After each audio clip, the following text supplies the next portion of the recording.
Hello, everyone. We're back for another episode. Now, today, I'm happy to say that we have a returning guest along with a new guest to the podcast. I'm happy to say that we have our friends from the Film Lab. And before I introduce them, I'm going to just tell you a quick little story. So for those of us, especially in the New York area, or if you are watchers at MSNBC, I love Reverend Al Sharpton. But I like to make fun of him because when he has guests on, he doesn't always pronounce, their names correctly. But I have to do a mea culpa now because one of our guests today, she's been on the show multiple times and I have not pronounced her name right any one of those times. He's going to get it right this time. Well, when we were off camera, yes, I did. But I'm going to do it now. I feel good about it. So, ladies and gentlemen, please welcome to the podcast, Mr. Tyler Ham Pong and Jennifer Betit. Perfect. Okay. See, even I can do it at least once. I can't promise that it'll be multiple times, but welcome, guys. Thank you for showing up. It's been a while since we've had people from the Film Lab on, and I'm happy to have you guys on. And we're going to have a great conversation today. So Jennifer, of course, those of us who are, and hopefully all of you are watching and or listening to the podcast will recognize Jennifer, but Tyler is new. So Tyler, why don't you tell our audience a little bit about yourself and how you're connected to the Film Lab? Yeah, absolutely. And thanks, Gregory, for having us on. I know that Quintasia Studios has been a huge kind of collaborator with the Film Lab. So to tell you a little bit about myself, my background is acting and filmmaking, and that's kind of how I got involved in the Asian American Film Lab. Many years ago, I first competed in the 72-hour shootout when a friend of mine brought me on, and I kind of learned all about it and eventually started registering my own team and competing as a leader, not just as a member of a team. And I did this for many years, probably over 10 years.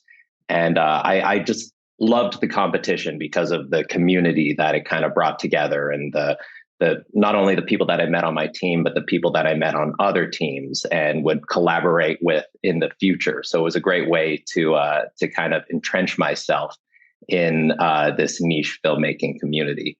So at about 2019, I got a grand prize and best actor in the competition. And then I found out that they were looking for a new shootout coordinator in 2020. So at that point, I felt, well, I kind of did everything that I wanted to accomplish in the competition. So why not give back and take on this role as coordinator and facilitate these similar mentorships and opportunities for other up and coming artists and creatives and filmmakers. So I was the 2020 shootout coordinator, and which was a great experience in and of itself. And now currently I am the Film Lab secretary. So I'm on more of a administrative position, but we oversee all the programs, unfinished works, the 72-hour shootout, and we're really excited with what we have coming up this year.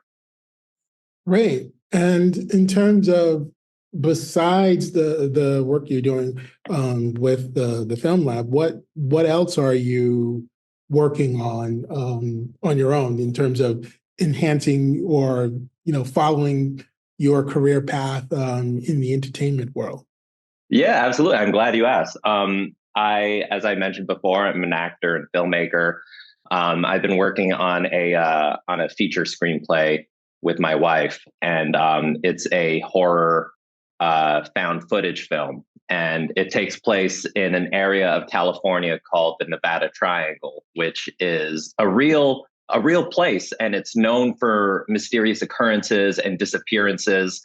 So this couple who are recording these occurrences in their house, they kind of go through these paranormal and unexplained events. And it's a found footage film, so there's a lot of mystery, a lot of suspense, and we're really excited about it and hoping to get it off the ground this year.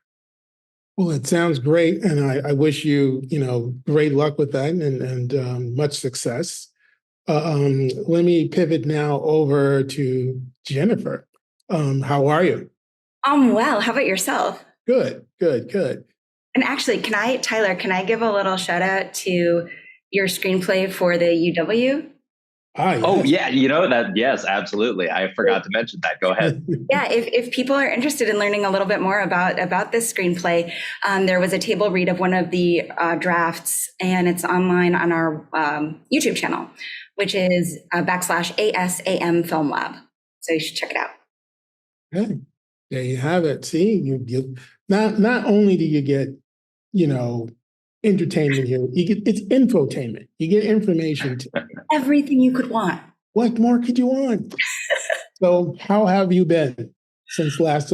Well, I've seen you, since the last time you were on the show, but catch our audience up as to what you've been up to since the last time we saw you. So I think I was still on New Amsterdam the last time that we spoke. So that show has now ended, but sort of through, yes, but it was really fun and it lasted a really long time. So it was great. So now I am focusing a lot on a new feature, which we're doing in conjunction with the Film Lab, which is Monsters Among Us, which you know, and it's our first foray into the horror genre. So that's a lot of fun. And we're using it as a method of playing with all kinds of roles, gender roles, just sort of the basic good versus evil. What does that mean? What is our place in society? What are our societal roles? And how do we figure that out? So that's been a lot of fun. We attached a pretty incredible crew and a celebrity cast member who I'll just tease right now, but I can't reveal just yet. And we actually start filming in late April. Nice. Yeah. Oh, that's nice. Okay, now you got us all wondering, celebrity tease. Ooh, wow, look at it be. Well, something for you guys out there to watch, and maybe we could entice Jennifer to come back when, it's ready to be released, and we Love can to. get some more information about it. So let me also, well, before I go to the 72-hour shootout, one of the things I wanted to say, I don't know if I talked about it on the podcast, but I know I've mentioned this to you, Jennifer, and it's worth repeating. So I was invited to a feedback session on the very script that Jennifer is talking about, Monsters Among Us, and before the feedback session start, you gave a speech on why representation matters. Mm. You should package that. You should, put that in there. It should be on your website. That was one of the best explanations of why representation matters that I have ever heard. Your check's in the mail. No, it really was. It really is something, and it spoke to me because it's all about the mission that I'm trying to do with my company, about what I want to do, helping people be seen, and the importance and the value of that. So watch what I'm going to do here. How do you think the 72-hour shootout ties into this feeling and helps people feel seen when they're making these projects. Because if you look at the themes over the past few years, they've definitely had that, last year's themes, 1,000 tiny cuts. Again, that's as soon as I heard that, you don't need an explanation. If you've experienced it, you don't, just a very verbal, not verbal, but I should say just a very description of it kind of emotes something for you, because you get felt a visceral response if you've experienced. Exactly. So how do you think the shootout competition helps people be seen? Well, I'll go back and I'll repeat a little bit of what I said at the reading for Please. Monsters. And that is that, so the reason Film Lab exists, and I think the reason Quintasia exists, is that we understand the importance of entertainment media. It's not just entertainment, right? It's a reflection of our attitudes towards the reality of our society and our world. It's how we perceive and equate status, value, importance, or the lack thereof of ourselves and others. So whether that's conscious or not, entertainment media is extremely influential in terms of its ability to influence how we think, how we understand our roles in society, and how we assign roles to others. So when we see the same tropes, the same characters, the same white male viewpoint over and over and over and over, it drills into our psyches that this is the way the world works. This is what is. And to say that that is a pervasive issue is really an understatement, because it actually requires a lot of introspective thought to even identify, right? Because unconscious bias is by definition unconscious. And when unconscious biases are reaffirmed repeatedly by entertainment media, we don't even notice unless we're looking. So the cool thing about Film Lab, to bring it back, and the shootout, is that what we're trying to do is push the envelope, and we're trying to make everyone look. It's about kind of lifting the blinders, letting everyone see. And then through the 72-hour shootout, through our production arm, through unfinished works even too, to create, to empower, to promote content that reflects something different, something nuanced, something that's been ignored or erased or put in a corner. And that's valuable, not just in terms of giving voice to the voiceless, which of course is critical, but in terms of telling the story of who we really are, right? The real, multifaceted, multicolored, multigendered story of us. Well, once again, very well said. Tyler, you want to add anything to that? I mean, that's why Jennifer is the president. Oh, stop. Both of you checks in the mail. There we go. I definitely, I don't want to use the word sacred, but it to me, this is a sacred mission. It's a pathway. I'm not saying it's the only pathway, but I think it is a major pathway to a better society. And that's why, as storytellers, we are stewards. And that stewardship is very important, and we have to approach it that way. Not every story is going to be of,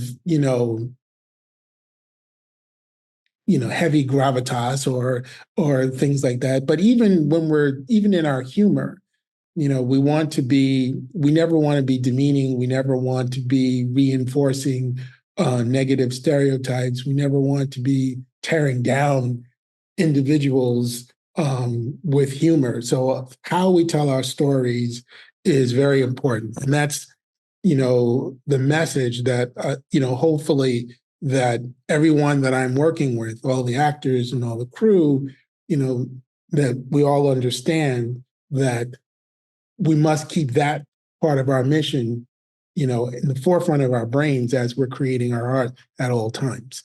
Yeah, there was a story, one of the women actually that went to the reading, she said she was watching, the TV show Beef has a predominantly, it's like contemporary American story, but it has a predominantly, and I shouldn't say but, did you notice that? I just said but. Yes. It has a predominantly Asian American cast. And this woman is of Asian descent. And she said to me, I knew that we hadn't come as far as we should when I was watching that show. And I was like, wow, there's a lot of Asian people on it. These sort of unconscious small things. And then she said, as the thought came to my head, I was like, oh, why am I thinking that? What a strange thing. Because unfortunately, it is a strange thing. It is an unusual thing. I'll say it that way. An unusual thing to see, a cast that is predominantly Asian American. But that shouldn't be an unusual thing. That should be something we should be seeing, all corners of our society. It should be, some shows are going to, have multi-racial, ethnic backgrounds, but some shows could be focused on, one and even within our, we say, so what is African American? There's a broad, mixture. Yeah. Right. It's not a monolith. Same thing, of course, in the Asian American community. And the other communities that I would like to see also who really, really are excluded, indigenous populations and the disabled community. I'm also, fighting for and trying to get opportunities to those communities because everyone, and again, it goes back to that, the value of being seen. I mean, you cannot, when you see the look on someone's face from a community that's underrepresented, look up on a screen and see someone that looks like them, there's no amount of money you can place on that. Agree. You'll never forget that look. Agree. And in addition to being seen, it's also about viewpoints. Like who's directing, who's writing, who's producing. There was an interesting, so I hope this is okay to kind of get into, but did you both watch the Oscars? Yeah. No. I know who won. So there was the first, I believe, Native American person up for Best Actress. And one of the more interesting, I thought, critics' reviews said that, and I hope this isn't dangerous to say because I know it's a Scorsese film, but he said that he felt that she didn't have the opportunity that the other actress who did win had, in the sense that that actress had a movie that was all about her. That was her movie. And we saw her progress from this infantile creature to this empowered woman. Whereas Lily Gladstone didn't have that opportunity. It was her story. This was the story of the Osage Nation, like it's a real true, based on a real true story. And this woman, this Native American woman in real life, was an incredible powerhouse who's being poisoned by her husband, but fighting to get to Washington to try to get attention to the fact that all her people are being murdered. I mean, it's just an insane story, but the movie focuses really only on her husband and his uncle. And she's really relegated to a supporting role in her own story. And I thought that was a very interesting review. It was a very interesting take on it. Because did she really have the opportunity? And I have to say it, so I saw the movie, I did think it was just about the guys. I did think she was kind of just in the background. And that's not to say that we don't want stories from a white male perspective. It's just that we have so many. It would be nice to have some other perspectives and some other viewpoints. Definitely. And my little censor button is, like you can see like the little person in my brain right now say, careful now, careful. Today I'm going to be careful. I'm not always careful, but in the sense that I will say that I do agree with that assessment, because that is what occurred to me as I was watching this very long 3.5 hour movie. And it goes back to something you said earlier in terms of perspective. This is why it matters. It's not, and again, for some, this will sound like a complaint and say, oh, even when there is a story, you're not happy. But I'm also a big believer in, that the indigenous community needs to be the one telling their stories, because that's how you prevent something like that happening, is because from their perspective, from their, that character is not, that is the central character. And if you're not from that community or you don't have ties to that community, it's difficult to write a story that centers around a character that is from that community. Like, you don't have, what basis of reference do you have to write that? You don't. And that's why it's important that we expand, participation in there. Well, I'm going to shut up now.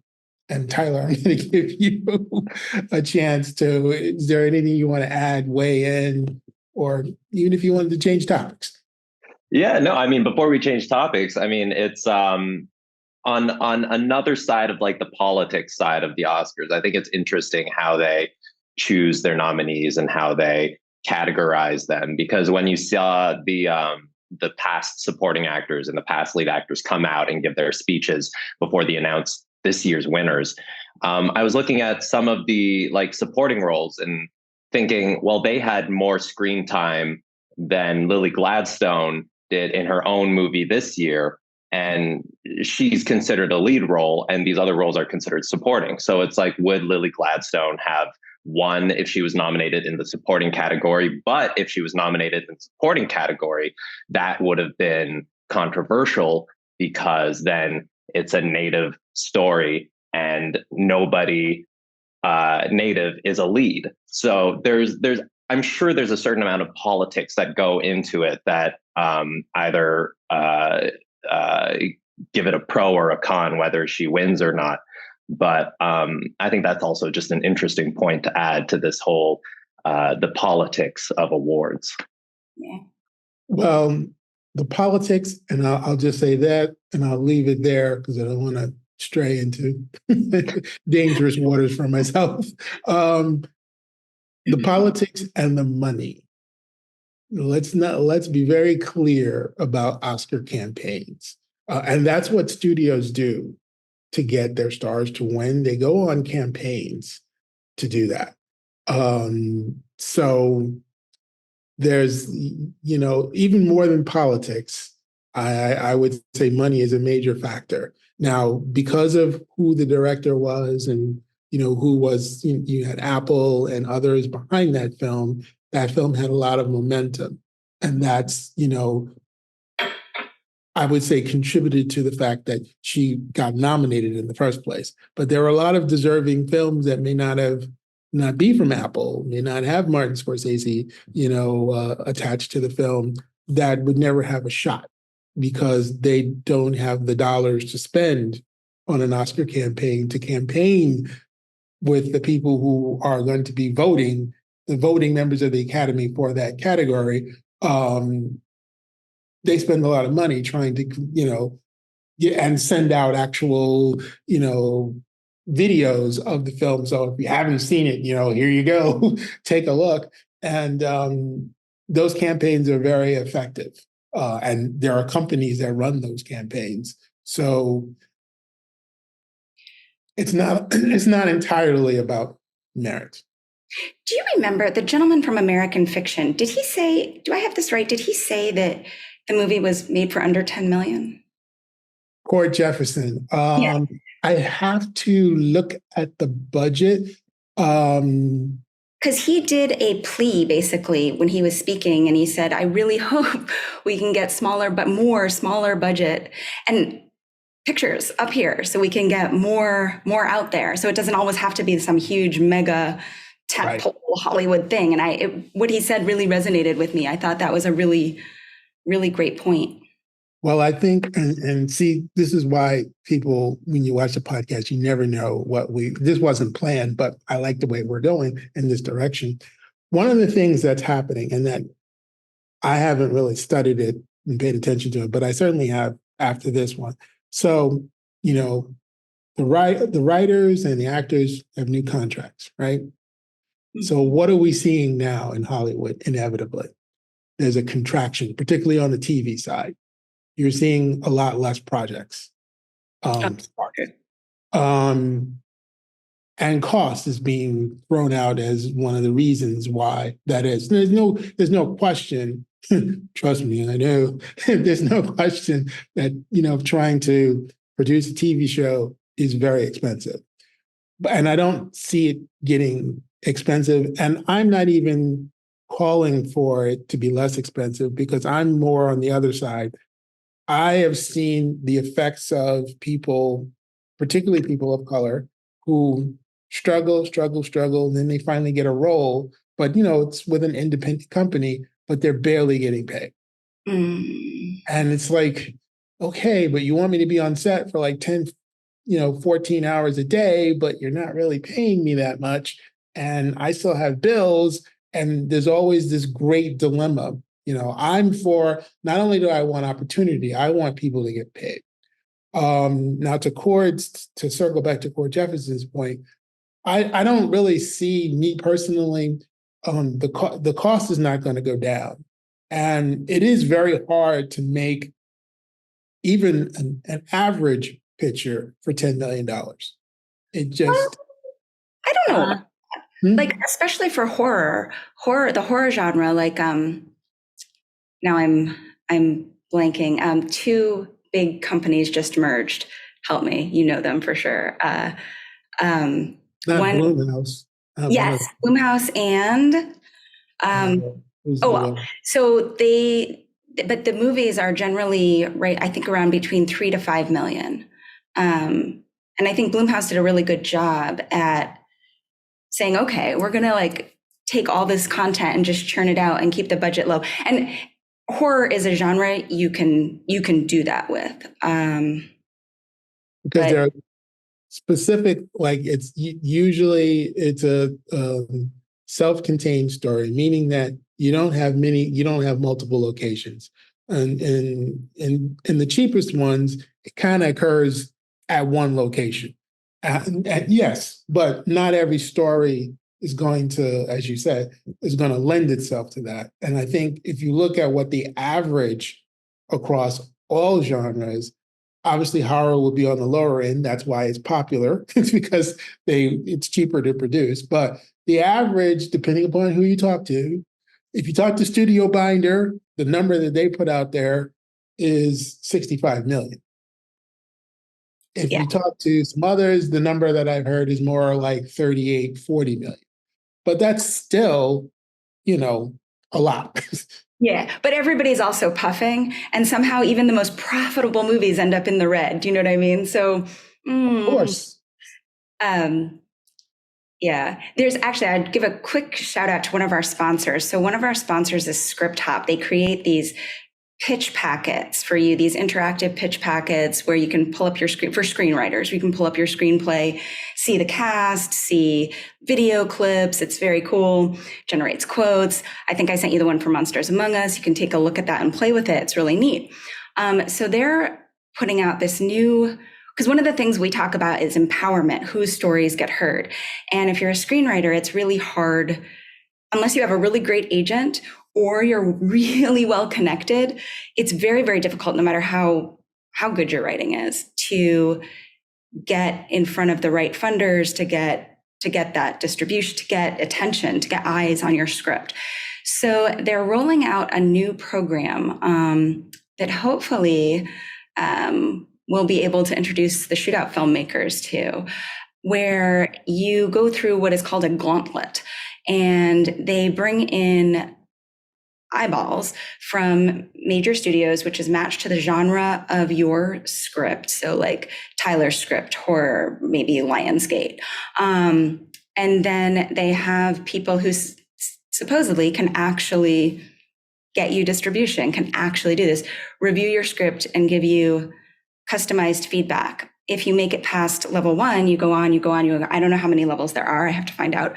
But the idea is that ultimately you might be able to get distribution even if you're completely unknown.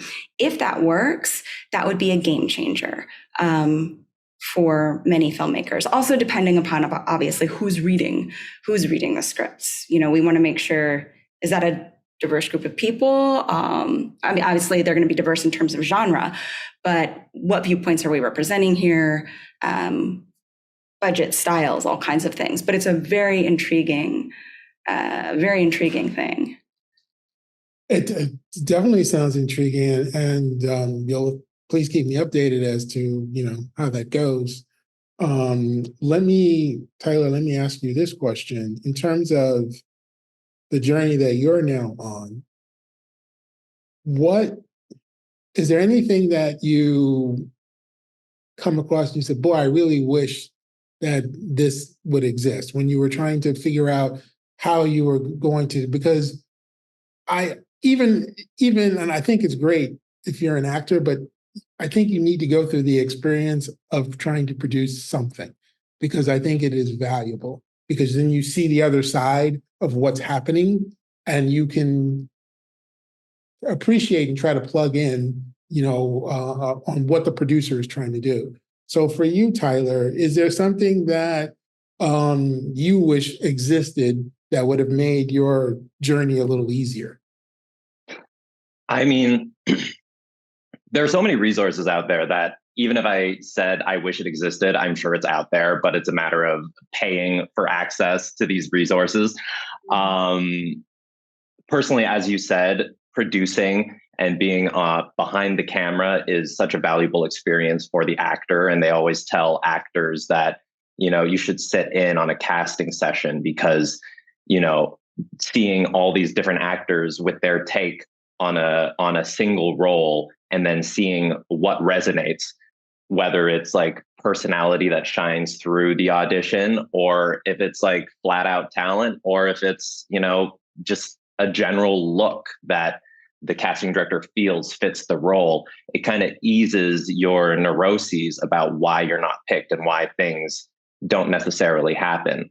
But that's purely from like a acting casting perspective. As an actor producing your own work, yeah, it's very enlightening to kind of go through that whole process and go through the mountains of paperwork and figuring out your budget. If there was something available that that I wish I had access to, it would probably have to fall under the line producer category of somebody who can break down a script and budget a script because numbers and figures like that doesn't come easily to the creative.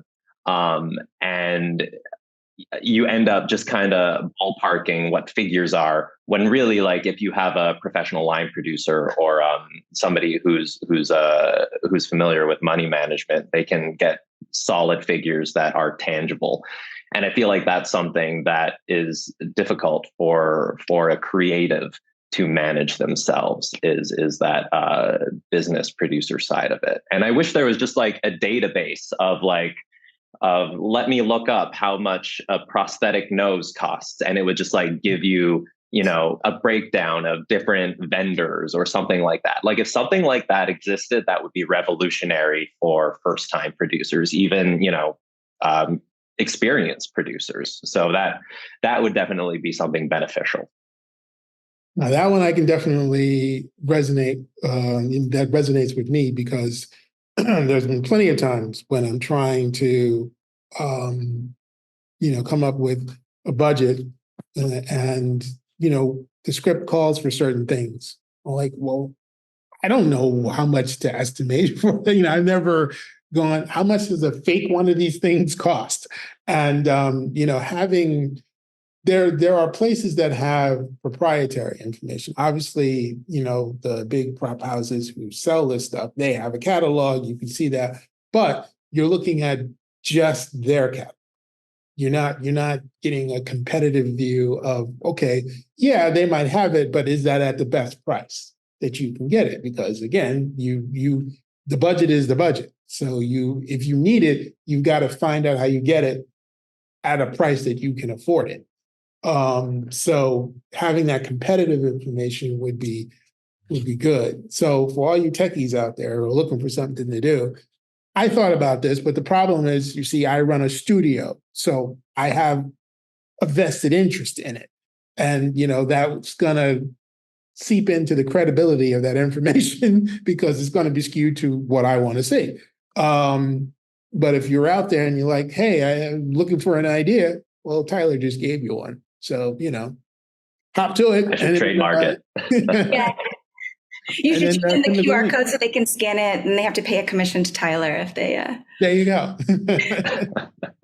So, yeah, this is great. On a completely different segue, talking about viewpoints and telling stories and breaking out of roles. I think it was the year Tyler won, because Tyler has won many awards, but he won Best Actor of the Shootout one year. And that movie, I loved that movie for so many reasons. He used comedy, but he was the racist in the movie against an Asian American person. And I thought it was so brilliantly done, how he played with this and how he did it in a comedic way. But I'll let him tell you about it. But just sort of playing with these roles, and as the producer, the lead actor, and I believe the writer too. Yes, everything. He had carte blanche. He could do whatever he wanted, and he really pushed the envelope. Well, I will say the benefit of having done the Shootout so many times, near the end of my run, which that was my last film that I submitted in 2019. It was called The Real McCoy. By that point, I was like, it's easier just to wear all the hats myself when you just have 72 hours to make a project. So as you said, I wrote, I directed it, I did most of the cinematography setup. My wife, who's also my co-owner with my production company, she, did all that stuff with me, but it was very much like us wearing multiple hats. And to your point that I was the racist against Asian Americans in the film, I'm Asian American myself, and I didn't feel comfortable asking anybody else to be that racist. If I was going to write it, then I felt like it's my responsibility to do it myself. And there's a little bit of protection there because I am Asian myself. So everything that I say is, to the audience, there is that tongue-in-cheek kind of wink to the audience that they're aware of. So I felt some sort of safety net being able to do that. But having that safety net, I was able to push the envelope and push the boundaries in order to express my message that this archaic viewpoint in an industry like wrestling, where the characters sometimes get away with being racist or being sexist, and what is crossing the line in an industry like that where everybody's over the top. And I think that's the question that I wanted to ask. And I had so much fun making that short film, and I was so excited that it did so well in the Shootout that year. So much so that I wrote and developed a whole half-hour comedy pilot based on it. And it's called The Real McCoy. And it's basically like 30 Rock, the 30 Rock of wrestling is my way to describe it very succinctly. It's like the 30 Rock of wrestling. And because of the Shootout, I was able to work on that half-hour pilot with Grace Moss. She gave me a lot of notes, and she was one of the mentors that year, and she was the then an executive at NBC. And it was a great opportunity to get professional feedback on my project, and it was indispensable. Yeah, that's one thing that makes the Shootout different from other filmmaking competitions, because there's a lot of speed filmmaking competitions but we really work very hard to get industry mentors to help take people to the next level. We'll get you that one-on-one meeting. What you do with it, that's up to you, but we can get you there. If you do the work, you put in the work to make that film. And I think that is incredibly valuable, because it's always fun to go to a film festival, walk on the red carpet, take a picture, and see your film. That's amazing. But it's even better to get a mentorship and to make these connections and to do more work and to generate more content as you move along. And when I didn't remember the title, but when you told me what the premise was, I've seen your film. And I've definitely, and I believe it's still, you can still see it, right? You still see it. Yes. So, The real so McCoy. the real McCoy. If you have not seen, if you haven't seen any of all of the shootout, that they have a what do you call it? Is it every film or just like the top 10, top 50? So I think we put out up to the top 100 on the website, which is YouTube ASAM Film Lab. And I believe it's up to the top 50 go on our television series, which is Film Lab Presents. And then the top 10 screen at the film festival, the Asian American Film Festival. I would definitely, highly recommend you check it out. Again, Real McCoy, look for that one. Look for, and it's very important, people, if this is something, and this is a message that I've been preaching for the last 4 or 5 years. The industry is not going to change by itself. If you think that you can just sit back and wish that things would change, that's not going to work. This is going to take work, advocacy, and people. If this is important to you, then I implore you to support, the work that Jennifer and Tyler and all the people that are working with them are doing, and any other organization that you see that's trying to bring more diverse views to the big and small screen.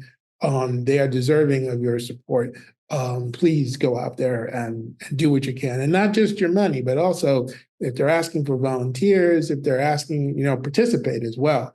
It means a lot. So that's my plug. Oh, thank you. Yeah, and you can register. It's our website is film-lab.org. So please go on, register. And I believe, Tyler, you're going to be part of it, right? And we have an info session coming up, a how-to workshop where you can ask all your 72-hour shootout questions with the current 72-hour shootout coordinator, Francis Chin. He has been competing for a very long time, so he knows all the questions that you would want to have answered about the competition. So definitely check it out. And you can RSVP at www.film-lab.org. And you can RSVP at www.film-lab.org. And he's competed in the competition as long as I have. I believe we were talking the other day, and I think we both pinpointed that our first year competing was 2007. So he's a shootout veteran. He knows his stuff. So that's definitely an info session to attend. And I believe he won Best Screenwriter last year. Oh, yes. Yeah. His film was great because his daughter was in his film, and there was a piano. It's a lot of infusing your own skills and your own, what you have readily available into the project. Sometimes people go, and I love the high concept projects, but sometimes the most effective project is the simplest message and the simplest execution. So, I mean, it can go either way depending on your preference, but I mean, sometimes simple is keep it simple, stupid. Just keep it simple. Well said, well said. Well, I thank you both. This has been, great. I've enjoyed our time together, and looking forward to I cannot believe it seems literally like yesterday. I was watching the announcement of who the 72-hour, 72-hour shootout winner was last year. And here we are. It feels like that to us too, for sure. It sneaks up on you. It sneaks up on you. It does. But it is, again, I have, and folks, this is the way I roll. I don't bring stuff to you. I don't really like it. I promise you would not see it. So I genuinely like it. I genuinely enjoy working with Jennifer in the Film Lab, and now I'm getting to know Tyler as well. So this is something worth checking out. So I thank you, my audience, for taking the time to listen to this. And we have been talking to Tyler and Jennifer, and we've had a great time today. And I hope that you enjoyed this one, and that you will be back for the next one. All right. So bye-bye for now, and I'll see you later.